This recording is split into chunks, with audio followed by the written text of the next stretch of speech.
বেনজিরের ঘরে আলাদিনের চেরাগ শিরোনামে গেল ৩১ মার্চ একটি দৈনিক পত্রিকার প্রতিবেদনে বলা হয়, বেনজির পরিবারের মালিকানায় রয়েছে প্রায় ১,৪০০ বিঘা জমির উপর নির্মিত ইকো রিসোর্ট। এর পাশে আরও ৮০০ বিঘা জমি কিনেছে পরিবারটি।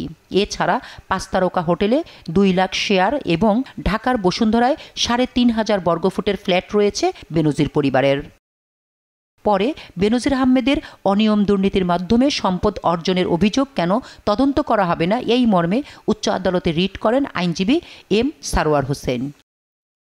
এরপর গেল ২৩ এপ্রিল সাবেক আইজিপি বেনজিরের অবৈধ সম্পদ অর্জনের অভিযোগে অনুসন্ধান কমিটি গঠন করে দুর্নীতি দমন কমিশন। বেনজির তার স্ত্রী ও সন্তানকে তলব করলেও হাজির না হয়ে সময় চেয়ে আবেদন করেন তিনি। তবে অনুসন্ধান চালিয়ে ইতোমধ্যেই তার বিভিন্ন ব্যাংক অ্যাকাউন্টে সন্দেহজনক লেনদেনের তথ্য পেয়েছে দুদক। এটাকে আইনের ভাষায় বলে সন্দেহজনক লেনদেন। তবে এই সন্দেহজনক লেনদেনের মাধ্যমে কতটুকু লন্ডারিং হয়েছে সেটা কমিশন অনুসন্ধানকারী দল যাচাই বাছাই করছে।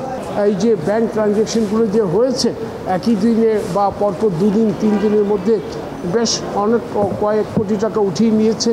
কোন ব্যাংক থেকে উঠিয়েছে, কীভাবে উঠিয়েছে, সে অ্যাকাউন্ট নাম্বার কত, এফডিআর নাম্বার কত তারিখ টাকাটা উঠিয়েছে, আমরা পুঙ্খানু ব্যাখ্যা দিয়ে দিয়েছি এবং আমরা বলেছি এগুলোতে দুদকের কাছে মনে হচ্ছে এগুলি সন্দেহজনক লেনদেন। এই নিয়ে কার্যক্রমের অগ্রগতির প্রতিবেদন আদালতে দাখিল করেছে সংস্থাটি। বিচারপতি মোহাম্মদ নজরুল ইসলাম তালুকদার ও বিচারপতি কাজী ইবাদত হোসেনের হাইকোর্ট বেঞ্চে ২-১ দিনের মধ্যেই এই প্রতিবেদনের শুনানি হওয়ার কথা রয়েছে। আজকে আমরা এফিডেভিট করে অলরেডি দাখিল করেছি, সেটা শুনানির জন্য কালকে বা পরশু আসবে। এটা দ্রুতগতিতে চলে যাচ্ছে। অনুসন্ধান যে পর্যন্ত হয়েছে তার সর্বশেষ আপডেট দিয়েছে।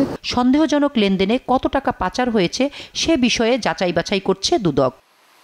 শামিমা আক্তার, দেশ টিভি, ঢাকা।